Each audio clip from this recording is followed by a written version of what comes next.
నీ జీవితంలో ఉన్నటువంటి అనేక లోపాలను బట్టి, పాపాలను బట్టి, పొరపాట్లను బట్టి నీ హృదయాలోచనలు ఎంత దరిద్రంగా ఉన్నాయి. నీ రహస్య జీవితంలో ఎంత హేయంగా బతుకుతున్నావు నువ్వు. ఎంత చండాలంగా ఉంది నీ ఆలోచన విధానం. ఎంత అసభ్యమైన జీవితంలో ఉన్నావు నువ్వు. పై చూపులకు బాగానే కనపడుతున్నావు. నీ రహస్య జీవితం అంతా కల్మషమే. నీ ఆలోచనలంతా పాపభూయిష్టమే. నీ హృదయం అంతా కల్మషమే. నువ్వు దరిద్రంగా ఉన్నావు. సూపర్లకు నువ్వు బాగానే కనపడుతున్నావు, కానీ టోటల్గా నువ్వు దరిద్రంగా ఉన్నావు.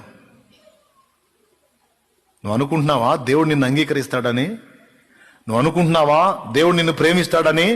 నువ్వు అనుకుంటున్నావా దేవుడు నిన్ను ఆమోదిస్తాడని? నో. ఆయన పరిశుద్ధుడు. నీలాంటి దరిద్రులను ఆయన ఆమోదించేది. నీలాంటి అసహ్యురాండ్రనా ఆయన ఆమోదించేది? ఛీ, నిన్ను పొర్రపాటును కూడా దేవుడు ఒప్పుకోడు. ఇది నీ మనస్సులోకి ఆలోచనలను వాడు ఎంటర్ చేస్తాడు. యూదా మనసులో ఆలోచన పుట్టించటం రాయబడి ఉంది యోహాను సువార్త 13లో. మన మనస్సులో కూడా ఈ ఆలోచనలు తీసుకొస్తాడు. యేసు సహవాసంలో ఉన్న ఒకడిలోనే, యేసుకు దగ్గరలో ఉన్న ఒకడిలోనే సైతాను ఆలోచనలను ప్రభావితం చేయగలిగితే నువ్వు నేను ఒక లెక్క? చెప్పు బాబా. కాదు కదా.